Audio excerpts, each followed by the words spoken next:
What is a scene and what is a chapter? And what's the difference? I actually get this question a lot, and while it seems simple on the surface, it goes really deep, and it goes all the way down to the point of whether or not you're able to write a working story or a working novel. And so this is an important aspect of writing, and it's important to understand the difference between what a scene is, what a chapter is, and how they affect your storytelling. My name is Tim Grahl. I'm the author of 6 books. The most recent is my novel, The Shithead, but I've also written Running Down a Dream, Your First 1,000 Copies, and several others. My partner, Sean Coyne, is the creator and founder of StoryGrid, and he's a writer and editor and story researcher with over 30 years of experience. And everything I teach in this video and across the StoryGrid platform is all based on his experience and expertise. So again, I get this question a lot. What is the difference between scenes and chapters? And when I talk about scenes, am I talking about screenplays or script writing? And the answer is no. Scenes are the fundamental building blocks of any long-form story. So if you're trying to write a novella or a novel, this understanding is fundamental to you being able to execute writing your story. You have to know what a scene is and how it applies to your writing. Okay, in order to do this right, we've got to draw a line down the middle, and I'm going to split things into 2 groups. On one side, we have story development, writing, and editing. So this is the actual creation of your story. And then on the other side, we have everything that goes into packaging your story to get it ready for the reader, the actual consumption of the reader. So on the side of the line where we have all of the technical stuff that goes into writing your story, we need this to be clear and objective. So writing a working story isn't a subjective thing, it's an objective thing. This is how you give good editing feedback on scene writing and the whole story, is you have to actually be able to apply some sort of objective metric or rubric to your writing so that you can get feedback on your writing so you can actually make it better. Now, on this other side, we have all of the subjective stuff that we talk about that really helps the reader more than the actual writer on creating the story. So my favorite one as an example is the category of young adult. So if somebody tells you that a book is a young adult book, what do you actually know about the story? Well, you don't actually know what the story's about because it could be an action story, it could be a love story, it could even have crime elements to it. Like, you don't really know what the story's about. And the young adult category, most of the books sold are sold and read to adult women. And so what are we actually getting at when we use this moniker young adult? Well, more than anything, it's like a PG-13 rating for movies where we're just letting the audience know there's not an extraordinary amount of sex or violence or language in this particular story. You will have some of those elements, but it's going to be toned down as if you're reading a PG-13 movie. So this is a very soft term that is helpful to readers, but when it comes to the actual creation of a story, writing young adult really doesn't mean much. All you're doing is kind of toning down any of the violence or sex or anything like that, but it doesn't actually tell us what the story's about. So when we're writing a story, we need a more concrete, objective way to evaluate a story. And so this is where I'm going to come back to this idea of scenes versus chapters. What is a scene? What is a chapter, and how does it affect your writing? Fundamentally, every story is about change. It's about something changing from the beginning to the end of the book. But change is actually happening all through the book, line by line, scene writing, all the way up to the full macro story. And the way that we track that change at StoryGrid is the 5 commandments of storytelling. These are the inciting incident, the turning point, the crisis, the climax, and the resolution. Now, I've done full videos on these. I've done a lot of videos on these, so I'll put those down in the description. But these are the ways that we actually track change throughout somebody's story.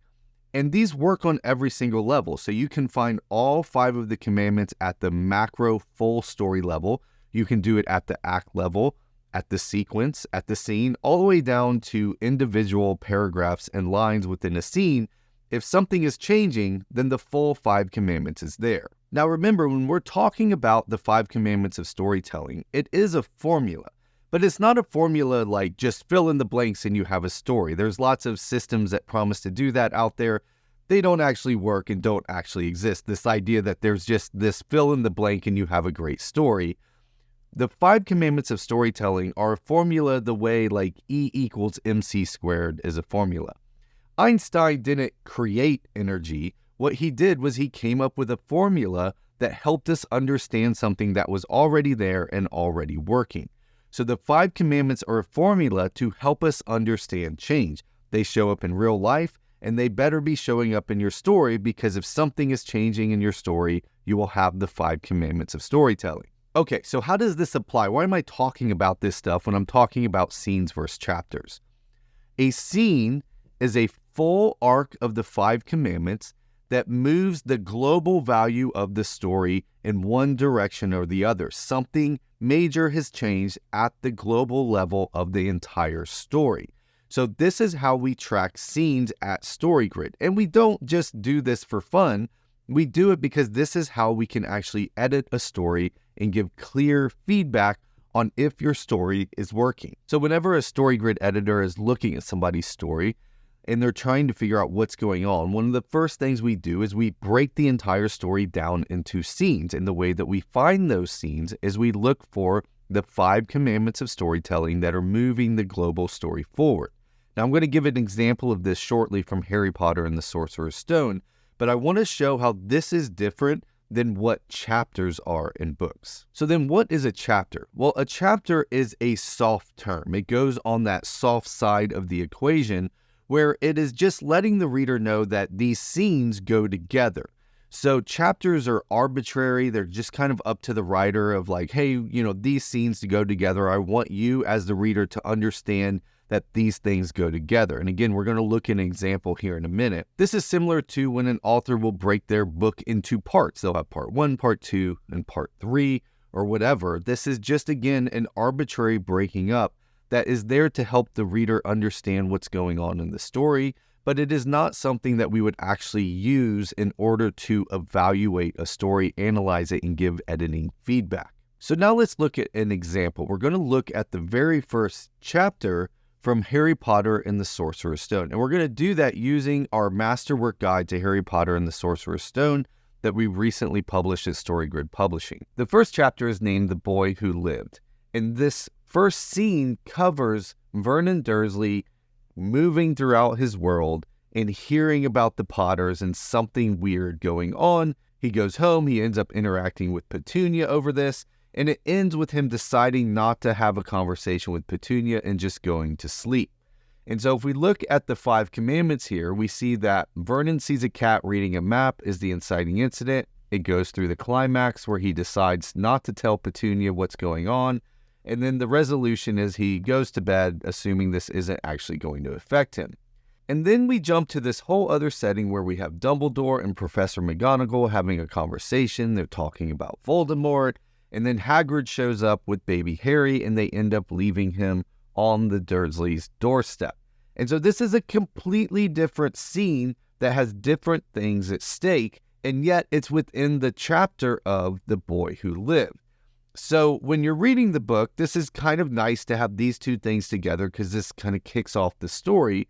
However, if I'm on the editing side and the writing side, I need to look at these individual things to make sure something is changing in each of these scenes.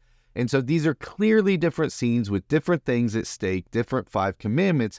So we would separate these out and look at them individually. Okay, at this point, you may be wondering, okay, Tim, what's the big deal here? I don't understand why this matters so much. I just want to write my story. And if I call things a chapter or a scene, does it really matter? It does matter because it comes down to your ability to write compelling, page-turning scenes where something changes to the point that the reader is excited to read through the entire scene and turn the page to read your next scene. And what we found at StoryGrid is that if you can't consistently write great page-turning, compelling scenes, you have no business stepping out to write an entire novel because that's basically like trying to go on a road trip and yet you've never actually learned how to drive. So you're going to end up putting the car in the ditch before you leave your neighborhood. And so writing a scene, writing working scenes is the number one thing you can focus on as a writer to improve your craft. Now, if you want some help on that, I have a free 13-point checklist we use here at StoryGrid in our workshops and with our writers to look at their scenes and make sure that they're working in all the different ways that they should work. So if you go to storygrid.com/checklist, you can download this 13-point checklist on what needs to be working in your scene. Plus, there's a walkthrough on how to use it with your own writing. So you can go there now. There's a link down in the description if you want to click that. One of the downfalls of this whole learning how to write thing is when we use terms to mean lots of different things and they're not concrete and actually helpful. You've probably gotten this kind of feedback on your own writing. If you've been in a writer's group or you've been a part of something where you're getting peer feedback, the feedback you get isn't super helpful. It's often very soft and it's not very clear. And when you go to actually apply it to your writing, it's hard to actually put it into place, which is why we have to have very clear understandings and definitions of terms like a scene.